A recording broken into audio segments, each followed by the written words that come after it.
Swastiastu.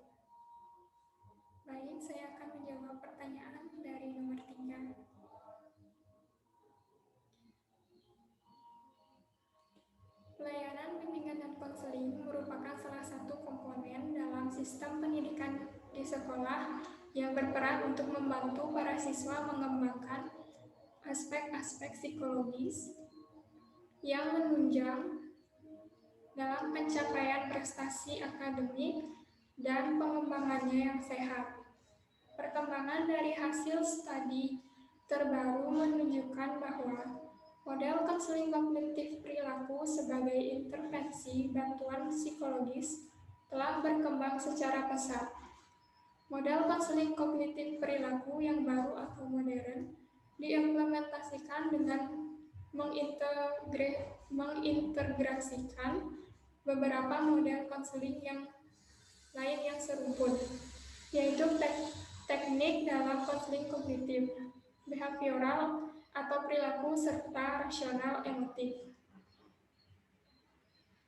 Trikaya Parisuda berasal dari bahasa Sanskerta yang terdiri dari 3 kata, yakni tri, kaya, dan parisuda. Tri artinya 3, kaya artinya perilaku perbuatan, dan parisuda artinya baik, bersih, suci, atau disucikan. Jadi, Trikaya Parisuda dapat dimaknai sebagai 3 bentuk perilaku manusia berupa pikiran, perkataan, dan perbuatan yang harus disucikan. Pikiran, perkataan, dan perbuatan yang disucikan dimaksudkan perilaku manusia yang baik atau perilaku manusia itu tidak boleh dikotori dengan perilaku yang tidak baik. Ketiga perilaku yaitu berpikir, berkata, dan berbuat yang baik harus selalu dijadikan pedoman khususnya bagi umat Hindu dan bagi manusia pada umumnya dalam menjalani kehidupan sehari-hari, sehingga tercipta hubungan yang harmonis antara manusia dengan lingkungannya, manusia dengan sesama manusia, dan manusia dengan ciptaannya, yaitu Tuhan. Model konseling kognitif behavioral atau CBT merupakan model konseling yang berbasis bukti dan salah satu yang paling luas digunakan baik di sekolah maupun praktik konseling di luar sekolah atau lembaga pendidikan. Kajian dan upaya dalam mengintegrasikan nilai-nilai kearifan lokal, khususnya nilai lokal Indonesia, dengan pendekatan atau model konseling tertentu semakin dirasa perlu dilakukan, mengingat konseling merupakan upaya mewujudkan manusia untuk berfungsi secara penuh, di mana unsur nilai-nilai, budaya, kebiasaan yang ada di lingkungan individu tersebut berada memegang peranan yang sangat penting. Trikaya Parisuda diartikan sebagai 3 unsur yang harus atau dimensi dalam kehidupan individu yang harus dimuliakan. 3 dimensi tersebut meliputi pikiran atau manajika, perkataan atau wacika, dan perilaku atau kayika yang parisuda atau baik, bersih atau suci. Konsep Trikaya Parisuda memiliki kedekatan dengan konsep konseling kognitif perilaku. Model konseling kognitif perilaku berasumsi bahwa individu atau siswa mampu berkembang secara optimal, terbebas dari gangguan emosional, memiliki perilaku positif yang adaptif jika mampu mengembangkan pemikiran, perasaan, dan perilaku positif secara selaras. Konsep yang hampir sama juga disebut dengan nilai-nilai Trikaya Parisuda, yaitu bahwa seseorang akan mencapai kesempurnaan atau kesehatan, kesejahteraan psikologis jika mampu mengembangkan pikiran atau manajika, perkataan atau wacika, dan perilaku atau kayika yang parisuda atau baik, bersih atau suci. Model konseling kognitif behavioral berbasis Trikaya Parisuda merupakan bentuk pengembangan atau pengintegrasian model CBT dengan konsep Trikaya Parisuda, yaitu nilai-nilai kearifan lokal yang sangat kuat diyakini menjadi pedoman bagi masyarakat di Bali sebagai tuntunan hidup mencapai kebahagiaan dan kesempurnaan. Konsep Trikaya Parisuda memiliki kedekatan dengan konsep konseling kognitif perilaku.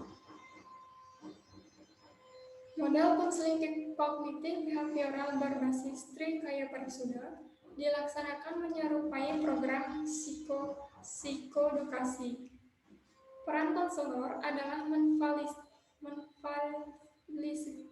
memfasilitasi konseling untuk berlatih tentang teknik-teknik konseling yang berkaitan dengan upaya mencapai perubahan yang ingin dicapai.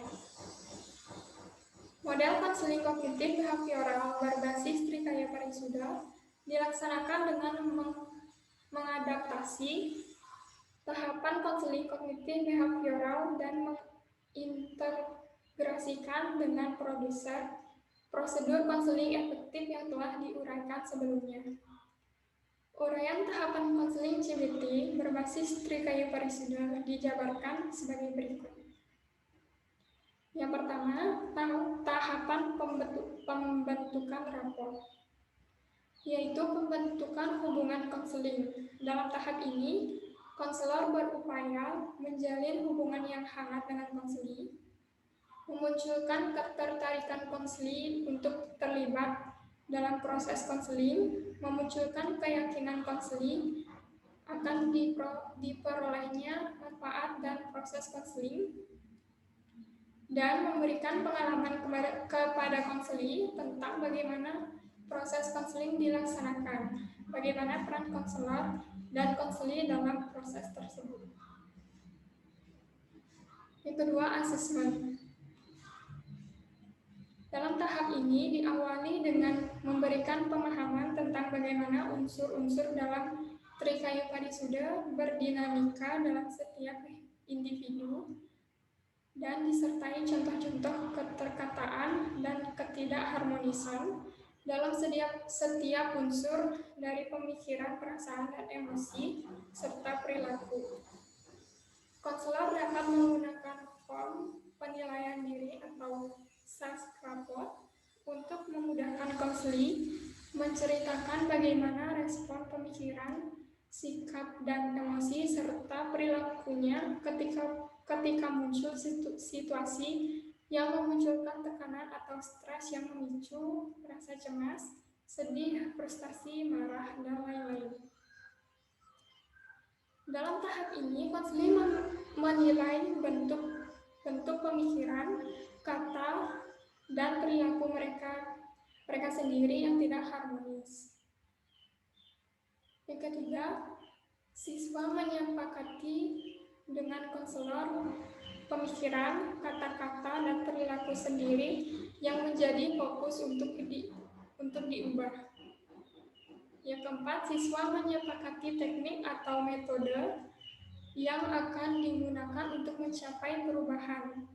Yang kelima, implementasi teknik-teknik yang digunakan dalam model konseling ini berasal dari teknik-teknik CBT dan REBT, yaitu restrukturisasi kognitif, self-control, relaksasi, desensitisasi, sistematik, dan teknik lainnya. Dalam model konseling ini atau dilaksanakan sesuai dengan sintaks teknik masing-masing dengan fokus pada perubahan unsur Trikaya Parisuda yang diinginkan. Model konseling kognitif behavioral berbasis Trikaya Parisuda merupakan integrasi prosedur konseling kognitif behavioral atau CBT dengan nilai-nilai Trikaya Parisuda. Fokus dari metode ini adalah upaya membentuk atau melatih konseli memahami dan mengimplementasikan Kemudian berpikir yang baik atau rasional, berucap yang baik atau normatif, dan berperilaku yang baik atau adaptif sehingga mampu mengembangkan pemikiran, perasaan, atau emosi dan perilaku yang sehat. Dalam konseling CBT berbasis Trikaya Parisudha ini, konseli dilatih untuk mampu memunculkan respon yang positif dan harmonis pada semua kondisi yang memaparnya. Kekuatan dari model konseling ini adalah mampu menciptakan perilaku yang baik sesuai dengan konsep Trikaya Parisudha. Dalam konseling CBT berbasis Trikaya Parisudha ini, konseling dilatih untuk mampu memunculkan respon yang positif dan harmonis pada semua kondisi yang memaparnya. Dan kekurangan model konseling ini adalah di mana situasi yang mengandung tekanan psikologis atau stres, tantangan, kesulitan, kesedihan, kekecewaan, kegagalan, dan sejenisnya. Dalam pandangan tertentu disebut sebagai risiko, yang pada umumnya akan mengganggu harmonisasi unsur-unsur ini. Kemungkinan diterapkan model konseling tersebut mungkin sangat besar, karena model konseling CBT berbasis Trikaya Parisudha dapat membentuk kepribadian yang baik. Yang baik lagi, konseling dapat dalam membentuk kepribadian yang baik lagi untuk konseling dalam proses konseling. Baik, sekian yang dapat saya sampaikan atau yang dapat saya jawab. Apabila ada kesalahan kata, saya mohon maaf. Saya tutup dengan paraman Santi. Om Santi, Santi, Santi, Om.